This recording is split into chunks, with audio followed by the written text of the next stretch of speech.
While studying psychic research, electrical engineer and electromagnetic expert Preston Nichols discovered an antenna located on the Montauk Air Force Base that seemingly blocked psychic abilities. His interest in this antenna would lead him down a path of recovered memories that would eventually reveal a secret government experiment in mind control and interdimensional travel that would become the inspiration for the Netflix series Stranger Things.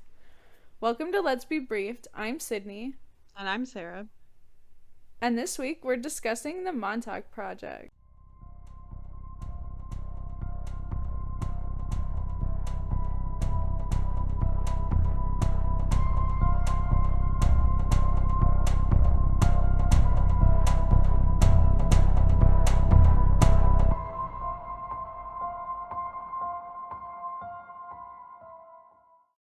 Ooh.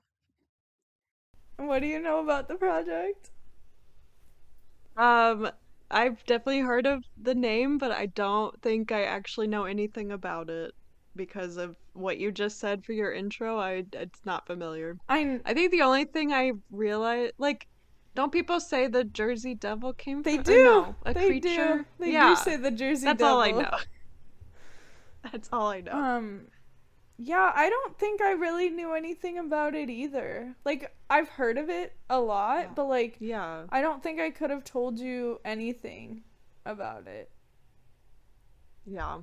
Nice. Learning. Yeah, I mean, okay.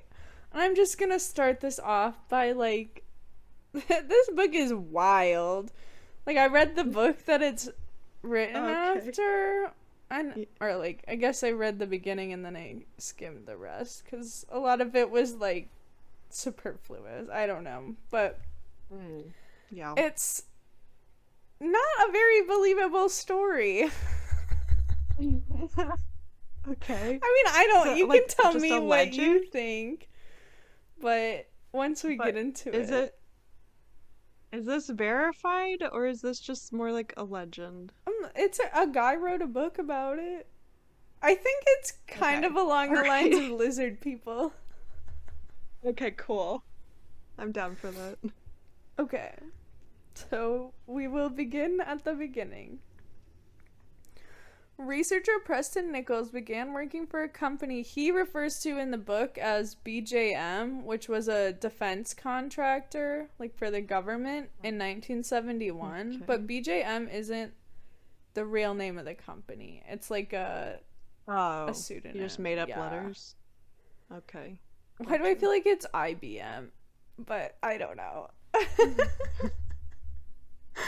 Well, they're not really a defense contractor, are they? Allegedly. Don't come at me. Okay.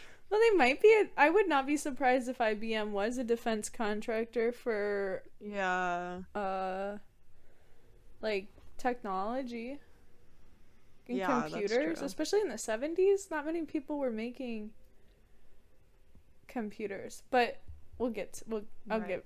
I guess I just realized maybe that's not right. But anyway, um, during his time with BJM, he received a grant to study telepathy, and I guess during his telepathy research, he discovered what he calls a telepathic wave that behaves Mm. similarly to like a radio wave, Okay. that could be like sensed with Oh, like, like with yeah, technology? somehow.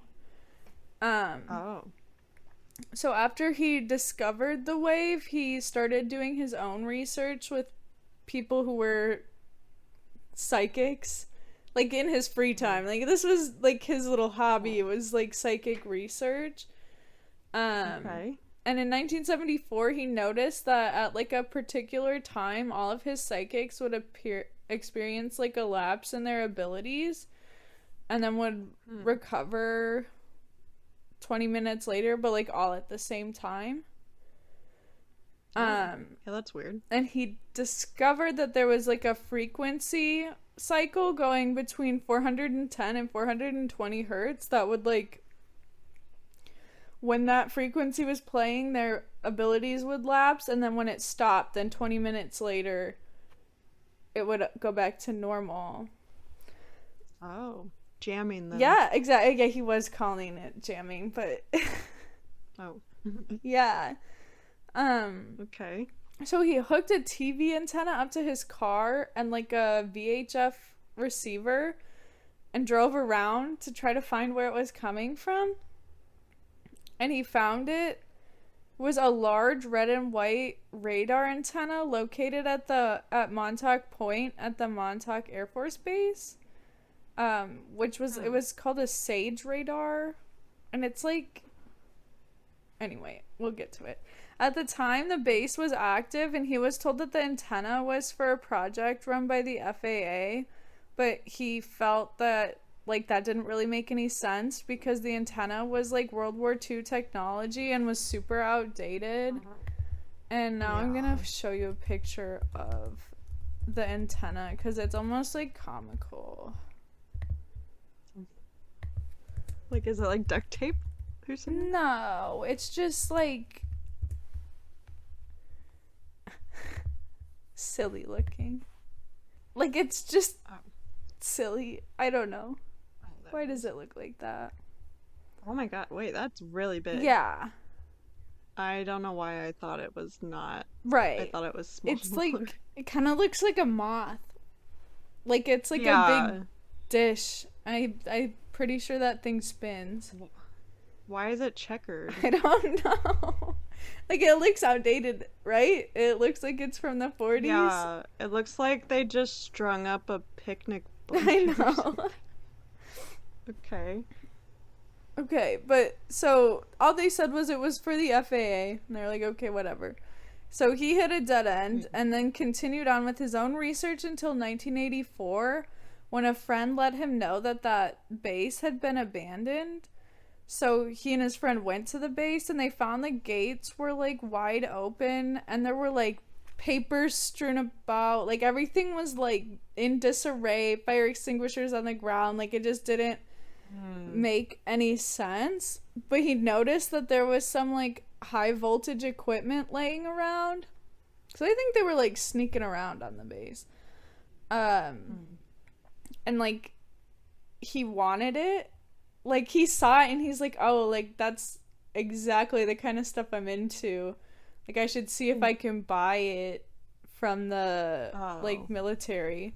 So he made, and he like thought that, you know, it would probably be pretty cheap if he actually bought it from them because it's used and because they want to get rid of it too. Yeah. So he made arrangements with the surplus disposal agency.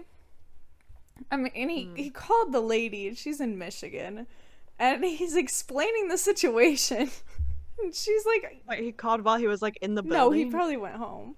Oh, okay. There were no cell phones then. Well, yeah, that's true. I forgot. So he like explained the situation, and she said she'd see what she could do, but he called her like every 2 weeks for like a month. And she's just like, I don't know. So then she gave him a contact of a man that he called, John Smith, again, for privacy reasons. And John Smith told him that the equipment was abandoned as far as they were concerned, and he could take whatever he wanted. And then he gave them like a document that looked official that gave him permission to be on the base. But it was like not actually an official document, and it wasn't registered with any government agencies. He's been like catfished or something. Kind of. So he went to the base with his friend Brian, who was like a psychic, and I think Brian was actually like his research assistant. And the guard was like, bro, that's not real, but like I guess you can come on. So there was still a guard there? I guess. There wasn't the first time, but there was now. I'm telling you, this book was not well written. Like, it says some things that I'm like, where's the continuity? Right. And so he basically said that they can go on this time, but they get one chance to take whatever they want, and then they better not be back there ever again, and they will be asked to leave. So Brian and Preston split up. Like they go in different directions when they get on the base. And while Preston was scavenging, he found a homeless man who said he had been living on the base since it had been abandoned. And the Oh, homeless wow. man also said that he was a researcher at the base and that Preston Nichols had been his boss. And they were doing psychic research. And he said that the base had been abandoned when an interdimensional creature had been manifested during an experiment and the project was shut down. And Okay. I don't think I would trust anything a I homeless know, man I told me. know. And then at this point, he's like, oh, okay. And he goes back and finds Brian. Also, the guard's not doing a good job at keeping Well, people like, out that if guy's there's a been there homeless the man whole living time. there. Oh my God. I mean, if there's a lot of buildings and stuff, he could be in a building. Yeah, But, right. He could probably avoid one guard. yeah. Yeah. Um, and so Preston meets back up with Brian, and he mentioned that, like, Brian mentioned that he had, like, a bad feeling about the space, and, like, basically he did, like, a psychic reading, and he said that he basically was getting mind control, irregular weather patterns, and a monster. Hmm. But at this point, he's like, strange. That's what the homeless guy told me too. I don't, yeah, now it's like, now that's a little Yeah. creepy. So they took whatever like equipment they like backpacked the equipment that they were able to take with them because they couldn't drive on. Like they just took Oh, their stuff and left. And a few weeks yeah. later, a guy barged into Nichols' home lab, which was like on the backside of his house, and said that Nichols had been his boss. And then he went on Hmm. to like explain details of the Montauk Project, and his story also lined up with what the homeless man said and what psychic Brian had like felt. Like they're Wow. just a man at his door. Yeah. So now, Okay. yeah, now Preston Nichols is obsessed with figuring out what was going on in Montauk. Right. So he decided to camp on the beach in Montauk and ask the locals if, like, basically interview the locals and find out, like, what they knew. And Oh, six people yeah. had told him that it had snowed in the middle of August, that there were hurricane force winds that came out of nowhere, and then there were odd occurrences of like thunder, lightning, and hail, like just random where it didn't make sense. Oh, And okay. the locals also reported that at times animals would like stampede into the town and like crash through windows or whatever was in their way, like completely That's unexpectedly. Like scary. no one knew why they would do Yeah. that. Oh, wow. Yeah, something weird's going on. Yeah. And then the police chief reported that there were 2 hours, like 2 hour periods where crimes would be committed and then nothing would happen at all. Like it would just go quiet.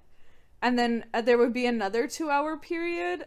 And like during these 2 hour periods, they would also see like teenagers in large groups. And then when the 2 hour period was over, they would just spread out. What? Yeah, that's weird. Yeah. What's going on Yeah. here? What the fuck? So then, in Okay. November of 1984, a man named Duncan Cameron showed up at Nichols' door with a piece of radio equipment that he was hoping for help with.